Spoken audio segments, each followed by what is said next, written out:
Hello and welcome to Break Panel Sports. I'm John. Today we've got a very special guest today. We'd like to welcome Michael Bolling to the show, manager and personality at Bleacher Report. You might know him for having some heaters in his first basket bets during the NBA playoffs. Also an on-air social media personality for the one and only Chicago Cubs. Lewis grad as well, played some baseball down there. True Chicago guy for sure. So Michael, how are we doing? I'm good, man. It's awesome to be with you, and I'm excited to kind of chop it up, man. This is really cool.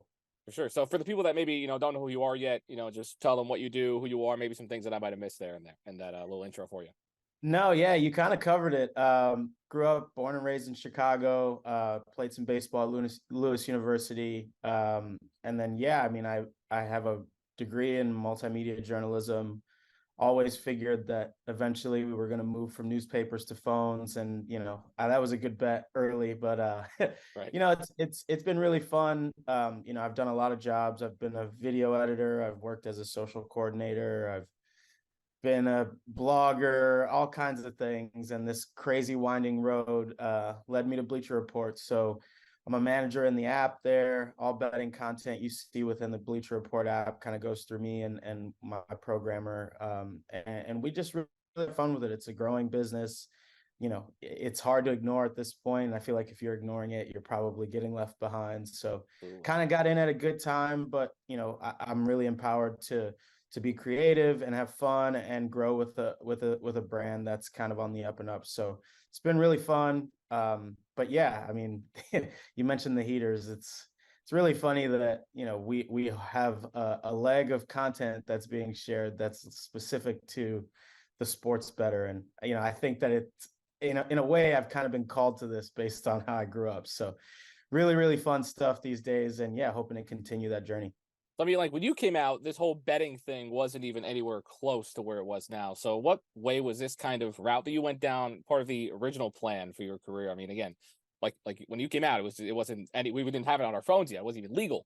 So, Right. how did you kind of get there? So honestly, my dad was a bettor. He would go down to Vegas to bet on the Super Oh Bowl wow, every year, which is really funny because I like to tell the story. I never really watched the Super Bowl with my dad until I became 21 and I could go to Vegas as well. So it's actually pretty funny that I've kind of been around it. Listen to my dad talk about it, and yeah, I mean, as soon as I could get my hands on it, I was playing fantasy football. When we got daily fantasy, I was doing that, baseball, NFL, NBA, all those things. And you can kind of hear the rumblings, and I just kind of immersed myself in it. It's always kind of been a part of my family and my upbringing. So when these opportunities started to pop up, I thought with my background in journalism, with some of the things that I'd put on my reel, that I could be an interesting candidate in this field, and it all kind of worked out. So being a Bleacher Report, that we're always on the next side of innovation, trying to disrupt, trying to just like be the next big thing, and hop onto trends before they're popular. And one of the things they did was they started the BR betting account, and I became a fan of the account before I started working here. So following them, following the way that they move with the community, it's not a picks and touts thing. It's more of a like inclusive place where we make we curate content and we make every better feel like they're a part of this giant community. So it's been really fun, like I said, and there's a lot more things to do. There's a lot of new things coming on the horizon, and I'm really excited to be a part of it. I mean, you mentioned your study through multimedia journalism and all of that, and even now, when because I minored in journalism, and they tell you they're kind of on it. They're a little more on it now, but Yeah, not too long ago they were saying like you said, newspapers and right. this betting stuff, don't touch it, don't mess with it now. And now it's just like, oh yeah, don't even do print or do anything anymore. You should probably study betting right now. So how was that Yeah. shift kind of going from you were kind of on it beforehand, but what was Yeah. that shift kind of like?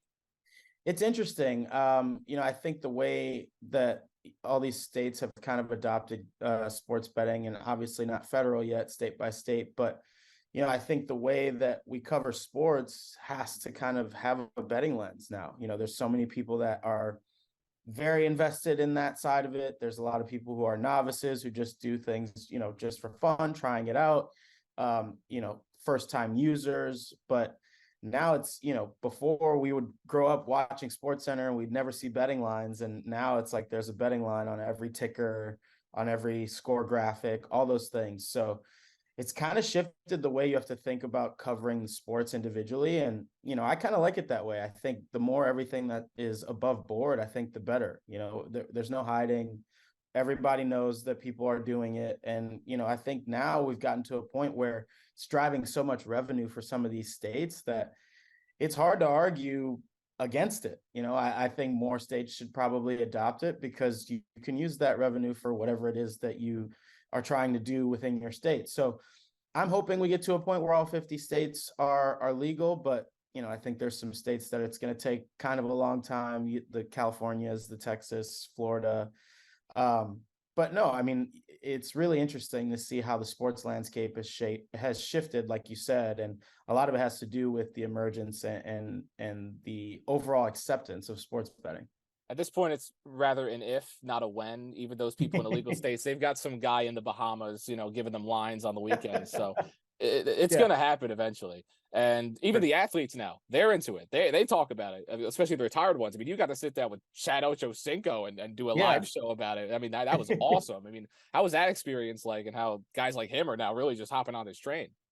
It's really interesting and really fun. I mean, he was probably one of the more down to earth athletes / celebrities that I'd ever met. I grew up watching the Hard Knocks season with the Cincinnati Bengals, and him just being so entertaining, and getting to meet him in person. He is exactly who he was in that show. So shout out to Chad. He was really great, and he was really professional. I think that's one of the things that probably gets lost in all these discussions is when you have partnerships and you have, content opportunities like that, it's one thing to just have fun with it. But, in Chad's case, he was super professional. He was prepared. He understands what the lines mean. He wasn't kind of talking out of one side of his mouth and doing another. And that's the way it's heading. I mean, I think you can get celebrities involved. You can get athletes involved, retired athletes, obviously. And yeah, I mean, there's no telling if these people are doing it on their own on a consistent basis. But I think, as you market yourself as as your own personal brand, it kind of pays to get involved a little bit. I think we've seen a lot of companies partner with athletes, whether it's for just general partnerships or betting partnerships. It's also kind of allowed for emerging creators in the space to kind of get some coin as well. So there's a lot of opportunity within the sports betting landscape. And I think that this is a place that's just going to continue to boom as we move forward over the next, 5, 10, 20 years. All right. It's just, again, it's a matter of when, right? When. So the fun part, if you've been on your Instagram and you've seen a guy in his apartment holding a basketball, sweating a first basket bet, that's Mike. That's this guy right here. So let's kind of break that down again. I just see the guy holding the basketball, like, what is going on here? And then, Anthony Davis is scoring the first basket. How did this idea kind of come about to make that kind of content? Yeah, it's actually funny. We've done a lot of ventures into quick resolving bets at BR Betting. We've done the 3x2, which is 2 threes in the first 3 minutes of the game. We've done the gift, which is a goal scored in the first 10 minutes of an NHL game. And, we've kind of embarked on this journey of, tracking our own bets. And one of the things that I think we do the best at BR Betting is we're actually betting these games. So my boss actually was like, hey, I know you bet like first basket score. It's like, why don't you just like flip a camera on and like film your reaction? And I was like, okay. And, it just so happened we were like in the middle of last year's playoffs. So it just kind of started like that. I just kind of flipped the camera around. I was watching live and, I sent in my reaction. We packaged it up and, it started to catch on. But the funny thing about the entire journey is I hit my first one. Domantas Sabonis hit a layup and I went crazy. And then I lost like 8 in a row. So I thought that like people were going to be like, this dude stinks. I shouldn't need to watch this. He's giving out bad picks, blah, blah, blah. And, I got really hot towards the end of the playoffs. And then in the finals, I basically rode Bam Adebayo to 4 out of the 5 wins. And if I ever get to meet him, I'd love to shake his hand. He's got way more money than me, but if I could just get him like a drink or something, that would be really fun, because that's really how it started. And now it's kind of blown up. And, the thing that I like to tell people and is the truth is, I'm going to bet $10 on a lot of these standalone games anyway. So why not flip the camera around and make some content out of it?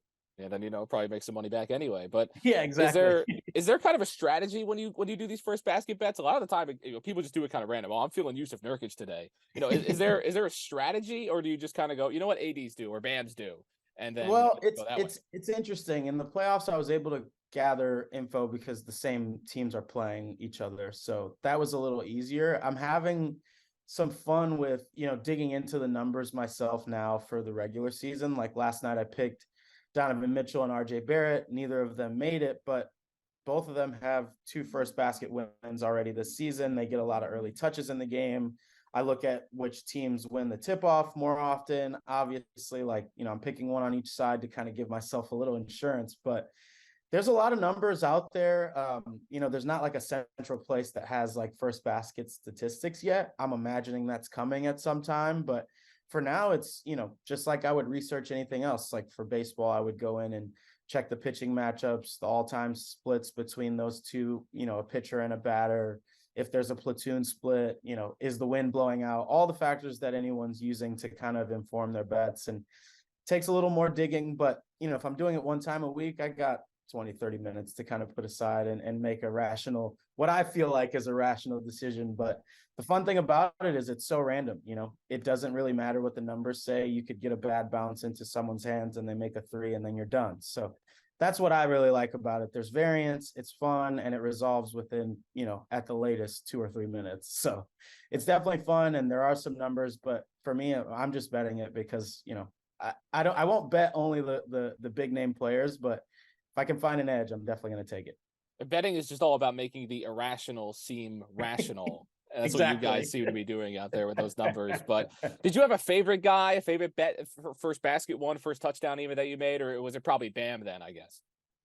Yeah, I think it was Bam. I mean, I think the interesting part about the final series was, you had some really high powered scorers on the other side. So Jokic always gets a paint touch. He was kind of hard to read because he's such an unselfish player. Jamal Murray was like really coming on. And then, the fact that they are such an unselfish team, if there's, Michael Porter Jr. is open in the corner, he's going to knock down that shot. But Bam, for whatever reason, that matchup against Aaron Gordon, they really wanted to get him going early. I think they knew if he could get to a 15, 20, 25-point game, they were going to have a chance to win in the end. So they targeted him a bunch.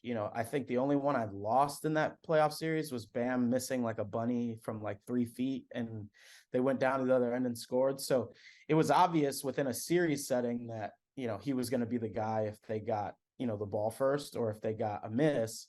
So instead of trying to like reinvent the wheel, I just kind of rode the hot hand, and he cashed 4 out of 5 of them. So at that point, it was the finals. I had made a decent amount of money throughout the playoffs. I was betting a little more on them, kind of acting a little crazy, to be honest. And I was able to, fund basically a trip to Spain over the summer with the first basket winning. So Bam for sure is the guy. I don't think it's going to get me to a point where I buy a jersey of his because I'm a super Chicago cat and I don't want to be wearing other people's stuff. But of course, if I could meet him, I'd love to shake his hand and tell him about it because that was a really insane run to end last year's finals. maybe at that point he'll be the one giving you the jersey. Then you got to take it. Then you go from there. If he gives me a jersey, I'll gladly accept it. You have to.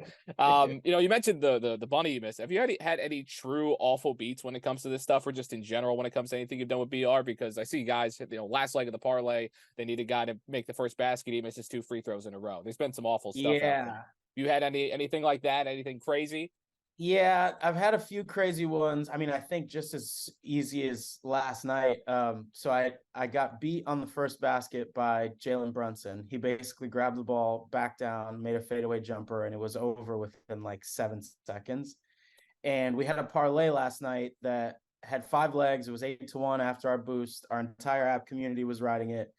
And after 9 points in the first 5 minutes of the game, we needed Brunson to score 20. He finished with 19 after missing a late free throw. So that was a tough beat for us as a community, and double whammy because he's the guy that kind of kept me away from winning the first basket. But I have too many bad beats to even think of. We'd probably need another podcast for it. Maybe that's a good idea, but could be. It happens, man. And that's kind of, if you get really angry about them, and sometimes they'll stick with you, it's going to be you're going to be up a lot of late nights because Vegas usually is not wrong. I mean, I think these lines are very much set in places where you're going to have that happen a lot. And in a sense, you have to kind of be choosy when you're making your bets if you want to avoid some of those things. Now, I will say, before I started working for BR, I didn't like the bad beats as much. Now it's like they're kind of good content. So Right. if you're out there and you have bad beats, feel free to send them our way. But it happens, man. Those things are a part of the territory. And what we try and remind people all the time is like, you should be betting within your means. You should be betting for entertainment, not trying to pay your mortgage.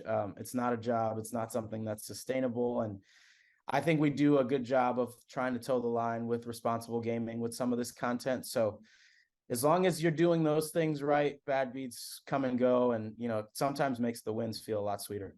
And you mentioned being such a Chicago guy. We talked about that. Haven't talked too much about social media stuff you do for the Cubs, and you make quite an interesting transition, I find, because you go from this betting, you go from all this stuff, and then you're showing people how good the hot dog is at Wrigley Field.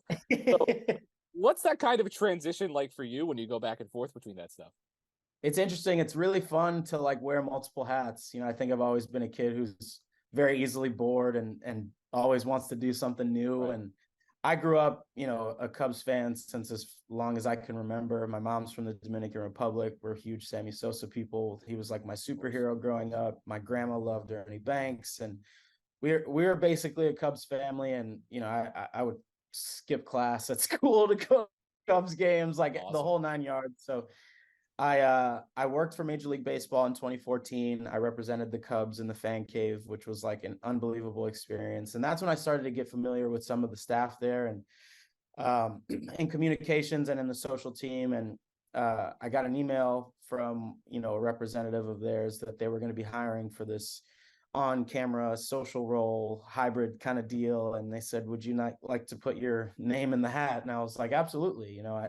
The idea that I could work for my favorite team in the world is an absolute dream. So, I went through the process. It was a long, lengthy process of interviews and speaking to people. And, the transition I have now after being there for a handful of years is fairly easy. I think both sides of the fence are very unique and different.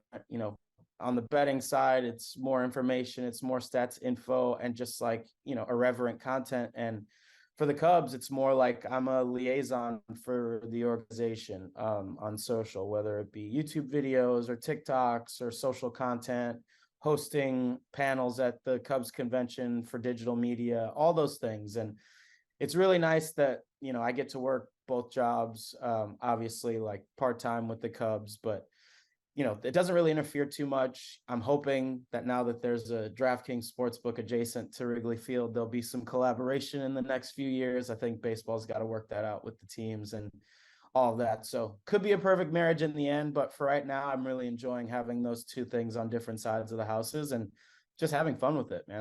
I got my dream job and a job that I never dreamed would even be a thing. It's like actually pretty fun to balance those two. I was going to ask that maybe that had something to do with it, right? You have teams transitioning more towards betting, and then you're a guy that has plenty of experience with that. As that transition, we're kind of at this point, it's faster than we can process. So that's got to be something pretty interesting. Yeah, it is interesting. I'm really looking forward to the day when I get to go to Wrigley Field for the Cubs and talk about bets that I like for the game that evening. I don't know if that's coming soon or not, but it seems to be trending in that direction. And yeah, I mean, I think that's going to make me a pretty valuable candidate, having experience on both sides of those houses. So, again, I just feel the aura of Chicago. The love for Chicago is there. You have any travel tips for the people? I know everybody talks about the old deep dish. I've only been to the airport. in Chicago. So is there any travel tips for the people? We got to get you here to Chicago for a weekend in the summer. I would not advise you coming anytime soon. It snowed and rained yesterday. It was 80 degrees last week and it was 27 last night. So let's save it for the summer. But listen, I'm through and through Chicago. That means that I don't eat deep dish pizza every day. We're a big tavern style pizza city. Thin crust is definitely king. If people come and they want to try deep dish, I have some spots that I like. But truly, I mean, Chicago, my biggest tip is just book the flight. I mean, there's something for everyone here. Don't believe everything you see online and in the news. It's a beautiful city. There's great food. There's great sightseeing, museums, shopping, whatever you want. We have it here. with the exception of like consistently really good sports teams, but we're working on that. So if you want to come in the summer, I think there's no better place to go than Wrigley Field, sit in the bleachers, get a hot dog, have an old style. It's a one of a kind city, honestly. I mean, I think a lot of people talk about New York, LA, Miami. Those cities are what they are. This place is unique because, you know, you get that Midwest small town feel in a major market city. So I can't say anything better about Chicago, but it's just up to you, man. If you want to come through, I'll buy your first beer and we'll take it from there. Let's get it. Let's do it. Yeah, I know a lot of guys that have been to Chicago. They like to catch the Paul games for a couple bucks. That's always Yeah. fun. Yeah. Oh, yeah. To do with Chicago. A lot to do with Chicago. But any big plans for the near future, whether that's a BR, the Cubs, or just your personal ventures? Not a lot of plans, man. I think this is really an interesting time with all the sports being back. This is kind of our busy season. You know, the sports equinox was Monday. I got absolutely crushed, so I won't speak about that. But you know, this is a really fun time of year. We're navigating the World Series that should probably wrap up in the next few days, and then we have like the start of NBA with the NFL midway through the year. We're going to get college basketball back next week. We just got the CFP rankings last night. There's just like a really fun time to be working in sports, covering these games from a betting perspective. And yeah, I mean, I think the next thing we have on our docket is, you know, organizing our NFL playoff plans. We usually put together like a CFB conference championship parlay and kind of view those from all around the city. You know, my family actually, my dad's side of the family has got roots in Detroit. So I'm a Michigan fan. A lot of stuff roaming around the Michigan program right now. But I've gotten to go on 2 business trips in the last 2 years to Indianapolis and watch them win Big Ten championships. So hoping to get to do that again. If I could make that 3 for 3, that'd be awesome. And then hopefully we don't get our butts kicked in this college football playoff, which seems to be a trend lately. So a lot of stuff on the horizon. You know, it's fun because you never know what's going to happen. You could have 2 losses this week and that could change the entire landscape of it. So we'll keep our finger on the pulse, but should be a fun winter. We'll see what happens. Michigan sliding down to 3 in that playoff poll. It's tough, but the game will be the game. We'll see what happens down there. Michael, thank you so much for coming on. It's been awesome. It's been a pleasure as always. Really appreciate it. Everybody get out to Chicago. No problem. Anytime. First beer's on me. Awesome, man. Have a good one.